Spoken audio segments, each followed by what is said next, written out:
video kami sampai habis ya. Baik, di sini saya akan memaparkan materi tentang tanggung jawab ilmuwan muslim untuk diri dan keluarga dalam mewujudkan kehidupan yang islami. Ilmuwan muslim memiliki peran penting dalam mengembangkan ilmu pengetahuan dan menjaga nilai-nilai Islam. Tanggung jawab mereka meliputi mencari, menyebarkan, dan mengamalkan ilmu untuk mewujudkan kehidupan islami bagi diri sendiri, keluarga, dan masyarakat. Integritas, etika, dan spiritualis harus selalu dikedepankan dalam setiap langkah ilmuwan muslim. Tanggung jawab untuk diri sendiri. Menjaga integritas moral dan keilmuan, ilmuwan muslim wajib menjaga ilmunya, memperdalam pengetahuan, mengamalkan dan memastikan ilmunya bermanfaat serta sesuai dengan etika Islam. Mengamalkan ilmu tidak cukup hanya mengetahui. Seorang ilmuwan muslim harus mengamalkan ilmunya dalam kehidupan sehari-hari sehingga menjadi teladan dalam perilaku Islami. Mengikhlaskan niat. Ilmu yang dimiliki dan dikembangkan harus diniatkan semata-mata karena Allah, bukan untuk kepentingan duniawi atau popularitas.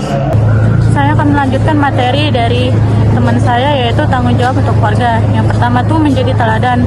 Seorang ilmuwan muslim wajib menjadi contoh perilaku islami bagi keluarganya, baik dalam ibadah, akhlak maupun dalam pengamalan ilmu.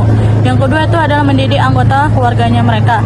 Ilmuwan muslim harus menjadi pendidik keluarga, terutama bagi anak mereka agar memahami dan mengamalkan ajaran Islam serta menghargai ilmu pengetahuan. Lalu yang ketiga, menjaga keseimbangan antara ilmu dan agama. Ilmuwan muslim harus memastikan bahwa keluarganya tidak hanya cerdas secara intelektual tetapi juga kuat secara spiritual dan moral. Lalu yang terakhir, menyiapkan generasi penerus. Ilmuwan muslim bertanggung jawab menyiapkan generasi yang akan mewarisi dan melanjutkan tradisi keilmuan serta nilai-nilai keislaman. Baik, implementasi dalam kehidupan Islam, menciptakan keluarga Islami. Ilmuwan muslim diharapkan mampu menjaga harmoni antara ilmu pengetahuan dan ajaran agama dalam kehidupan pribadi dan keluarga, sehingga tercipta keluarga yang sakinah, mawaddah, dan warahmah. Agen perubahan di masyarakat. Mereka juga harus aktif menyebarkan nilai-nilai positif dan menjadi agen perubahan di masyarakat sebagaimana diperintahkan dalam Al-Quran surat An-Nahl ayat 125. Serulah manusia kepada jalan Tuhanmu dengan hikmah dan pelajaran yang baik. Tanggung jawab ilmuwan muslim dan beragama, berbangsa, dan bernegara. Mengembangkan ilmu adalah kewajiban bagi ilmuwan muslim. Yang pertama, tanggung jawab ini mencakup memelihara, memperdalam, mengamalkan, mengajarkan, dan menyebarluaskan ilmu. Yang kedua, ilmuwan memiliki tanggung jawab etis untuk memastikan pengembangan ilmu, memperhatikan kepentingan masyarakat dan kemanusiaan yang berwawasan ke depan dan universal. Yang terakhir, pengelolaan tanggung jawab etis meminimalkan dampak negatif dan penyalahgunaan pengetahuan. Baik, selanjutnya saya akan melanjutkan dalam tanggung jawab beragama, yaitu melestarikan warisan budaya Islam. Yang pertama, mengumpulkan dan mendokumentasikan artefak, manuskrip, dan situs bersejarah. Yang kedua, berperan penting dalam melestarikan pengetahuan tentang kekayaan budaya Islam. Yang kedua, penelitian dan penulisan akademik, yaitu terlibat aktif dalam penelitian tentang seni, sastra, dan arsitektur musik, sains, dan filsafat Islam. Selanjutnya, meningkatkan pemahaman mendalam dan keberlanjutan warisan budaya Islam. Bagian ketiga yaitu pendidikan dan penjangkauan, yaitu menyebarkan ilmu budaya Islam melalui seminar, ceramah, lokakarya, buku, dan artikel, dan memastikan pengetahuan diwariskan kepada generasi muda dan masyarakat luas. Bagian keempat yaitu menjaga integritas keilmuan dan nilai agama, yaitu memelihara, memperdalam, mengamalkan, mengajarkan, dan mempublikasikan ilmu, dan menyiapkan generasi penerus dan mengikhlaskan untuk ilmu Allah. Yang keempat, tanggung jawab dalam bernegara atau sosial, yaitu memastikan produk ilmu bermanfaat bagi masyarakat, yaitu ilmuwan bertanggung jawab agar hasil penelitian dan pengembangan mereka membawa dampak positif di masa depan. Contohnya, memastikan alat pertanian modern dapat digunakan oleh petani. Bagian kedua yaitu mendidik masyarakat, yaitu bertanggung jawab untuk mendidik masyarakat agar dapat memanfaatkan inovasi yang dihasilkan dengan tepat. Yang ketiga yaitu mendukung stabilitas politik dan sosial, yaitu memberikan pemikiran dan solusi konstruktif terhadap permasalahan bangsa. Yang keempat, berpartisipasi dalam pembangunan nasional, yaitu melalui kontribusi. Baik, saya akan melanjutkan presentasi dari teman saya tentang tanggung jawab dalam bernegara. Pertama, bersikap objektif, memberikan contoh kepada masyarakat tentang sikap terbuka terhadap kritik, saran, dan masukan. Kedua, memiliki keberanian intelektual, berani mengutarakan pendapat bila diperlukan dan mengakui kesalahan. Ketiga, menjadi teladan, menggunakan kekuatan pengetahuan untuk menjadi teladan bagi masyarakat. Keempat, menerapkan nilai Pancasila dan Undang-Undang Dasar 1945, menjadi teladan dalam penerapan nilai-nilai dasar negara dalam kehidupan bermasyarakat, berbangsa, dan bernegara. Terakhir, menjaga persatuan dan kesatuan bangsa, mengedepankan kepentingan umum di atas kepentingan pribadi atau golongan. Selanjutnya, pertanggungjawaban dalam berbangsa. Pertama, agen perubahan dan pembangunan bangsa. Ilmuwan Muslim berperan aktif dalam kemajuan bangsa. Kedua, menjaga dan memperkuat identitas serta budaya bangsa, mengembangkan ilmu yang selaras dengan nilai-nilai lokal dan nasional. Ketiga, menyaring pengaruh globalisasi, membangun jaringan keilmuan yang kuat, dan memberikan pemahaman tentang pentingnya menjaga jati diri bangsa. Keempat, memberikan solusi atas permasalahan bangsa melalui penelitian dan inovasi yang bermanfaat bagi masyarakat luas. Terakhir, membangun masyarakat yang adil, makmur, dan beradab, berperan aktif dengan mengedepankan nilai-nilai kejujuran, keadilan, dan tanggung jawab sosial. Baik, selanjutnya ada kontribusi dalam kehidupan masyarakat. Yang pertama itu ada agen perubahan. Ilmuwan Muslim menjadi agen perubahan di tengah masyarakat. Yang kedua itu ada pengarah nilai. Mereka mengarahkan masyarakat untuk hidup dengan nilai-nilai keadilan, tolong-menolong, dan kesejahteraan bersama melalui ceramah, fatwa, tulisan, dan kepemimpinan.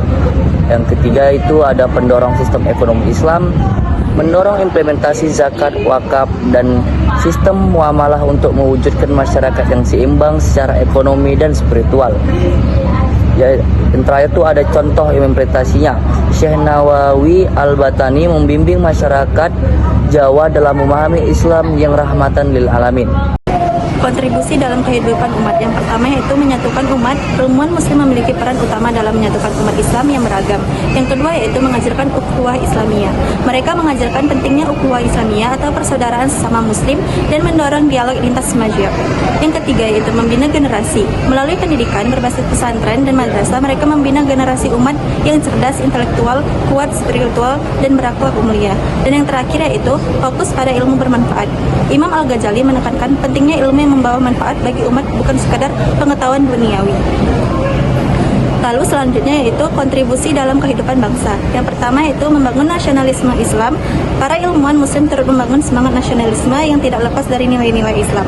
Yang kedua yaitu terlibat dalam pergerakan kemerdekaan. Contohnya Kiai Haji Hashim Asy'ari dan Kiai Haji Ahmad Dahlan yang memperjuangkan kebebasan dalam landasan moral Islam. Yang ketiga yaitu fondasi kepemimpinan yang adil. Pemikiran politik Islam dari Al-Mawardi memberi fondasi bagi kepemimpinan yang adil dan amanah. Dan yang terakhir yaitu perekat kebangsaan dan sumber etika. Ilmuwan Muslim menjadikan agama sebagai kekuatan perekat kebangsaan dan sumber etika dalam bernegara. Baik, saya akan melanjutkan mengenai dampak konkret dan kesimpulan tumbuhnya institusi pendidikan Islam yang memajukan masyarakat. Yang pertama, masyarakat menjadi religius, damai, dan berakhlak. Yang kedua, terbentuknya solidaritas sosial dalam bentuk gotong royong, zakat, dan infak. Kemudian kesimpulannya, yang pertama, kontribusi ilmuwan Muslim tidak hanya teoritis, tetapi menyentuh langsung kehidupan masyarakat, umat, dan bangsa. Yang kedua, mereka mengajarkan nilai-nilai yang aplikatif, mempererat persatuan umat, dan memperkuat karakter bangsa. Dan yang ketiga, peran mereka tetap relevan sebagai inspirasi dalam membangun masyarakat madani dan bangsa yang bermartabat. Selanjutnya, kontribusi iman dan ilmu dalam membentuk peradaban Islami. Peradaban Islam dibangun di atas fondasi keimanan kepada Allah Subhanahu wa taala dan penghargaan terhadap ilmu pengetahuan. Yang pertama, iman dan ilmu saling melengkapi dan menguatkan, tidak terpisahkan dalam Islam. Yang kedua, kejayaan peradaban Islam di masa lalu, Abbasiyah Andalusia adalah buah dari kesadaran spiritual atau iman dan semangat keilmuan atau ilmu yang tinggi. Yang ketiga, membangun kembali peradaban mulia membutuhkan penghidupan iman dan ilmu secara bersamaan. Baik, saya akan membacakan materi pengertian dan ilmu. Iman secara etimologis berarti percaya dan yakin, keyakinan mantap kepada Allah Subhanahu wa taala, malaikat-malaikat, kitab-kitabnya, rasul-rasulnya, hari kiamat, dan takdir. Bukan hanya keyakinan hati, tetapi juga diucapkan dengan lisan dan dibuktikan dengan perbuatan atau amal. Fondasi utama Islam, sumber moralitas, akhlak, dan motivasi spiritual. ilmu bukan sekedar pengetahuan teknis atau rasional, mencakup segala pengetahuan yang mendekat manusia kepada kebenaran, baik ilmu agama maupun ilmu dunia. Islam menetapkan ilmu sebagai tuntunan kehidupan. Wahyu adalah perintah membaca atau iqra, sarana untuk memahami ciptaan Allah dan media ibadah. Baik, saya akan membacakan materi kontribusi ilmu dalam peradaban Islami. Sebagai sumber kemajuan dan inovasi, alat utama pembangunan peradaban, umat Islam pelopor berbagai cabang ilmu seperti kedokteran, matematika, astronomi, filsafat, optik, dan lain-lain. Kejayaan peradaban Islam tidak lepas dari semangat ilmiah. Contoh Ibnu Sina, Al-Farabi, Al-Khawarizmi, Al-Biruni, dan Ibnu Khaldun. Menopang pemerintahan dan keadilan. Dasar dalam menjalankan pemerintahan yang adil dan menyusun sistem sosial yang harmonis, Khalifah Abbasiyah mendirikan pusat keilmuan seperti Bait Al-Hikmah, lalu menjadi wahana pencerahan umat. Menyelamatkan umat dari kebodohan, kemiskinan, dan ketertinggalan, Islam mewajibkan umatnya menuntut ilmu. Menuntut ilmu itu wajib atas setiap muslim. Hadis riwayat Ibnu Majah. Lalu, sinergi iman dan ilmu dan kesimpulan. Iman dan ilmu tidak bertentangan, melainkan saling menyempurnakan.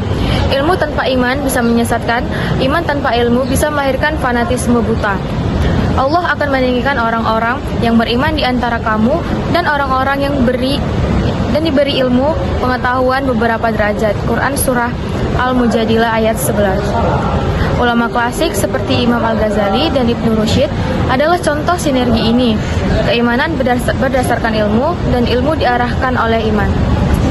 Kesimpulannya, keagungan peradaban Islam di masa lalu adalah hasil integrasi harmonis iman dan ilmu.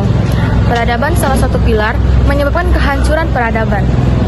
Membangun kembali kejayaan Islam dimulai dengan menanamkan iman yang kokoh dan menghidupkan tradisi keilmuan. Sekian dari saya, terima kasih.